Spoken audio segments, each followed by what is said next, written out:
how can you and I be sure that we're building our lives on a foundation that is going to stand firm through the pressures and problems of life? Jesus addresses this in Matthew chapter 7 through a parable about two guys. One he calls a foolish man, and the other one he calls a wise man. And I want to look at why Jesus calls one foolish and why he calls one wise, because when you look on the outside, they actually pretty much look like the same guy. Both of them have a dream to build a house. Both of them have planning and preparation that they have to put forward in order to build this future dream for themselves. They're working hard, they're being diligent, they're giving their best effort and their best work. And in the end, they accomplish their dream. They build their house. But one foundation was secure, and that man's effort was not going to go to waste. Whereas the other man, his foundation was not secure, and under the pressures of life, his house collapsed. It was doomed for failure from the beginning. It didn't matter how beautiful his house was, how diligent he was, how much skill or effort he put into it, it was still doomed for failure. So how can we be sure that we're building on the right foundation? That all of the dreams in our hearts, that the effort we're putting into building those things aren't going to go to waste? Well, Jesus gives two very clear directives.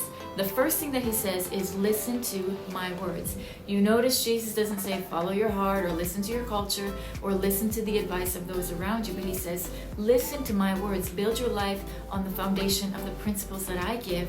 And number two is obey. We have to do those things together. We need to listen and obey. And when we do that, no matter the storms we face, no matter how heavy the wind or the waves, our future is secure. Our effort will not be wasted.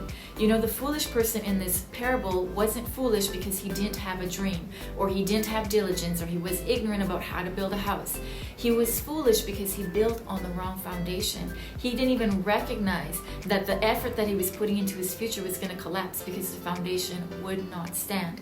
The way that God operates is what causes our foundation to be secure, and we can only operate in God's way when we operate in obedience. The Word of God is full of instruction for life, right? It's full of instruction about money, about our relationships, about work, about diligence, about how we spend our time, about what we're supposed to focus on.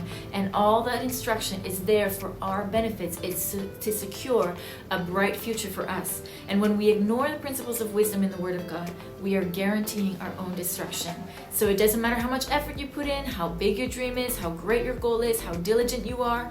If you do not listen and obey, it doesn't matter how big your dream is for a happy future, you are not going to succeed because you're not building on the right foundation. So what I want to encourage us today is, if we want to build on the right foundation, a foundation that's going to last through the storms of life, we need to choose to hear the Word of God and then obey.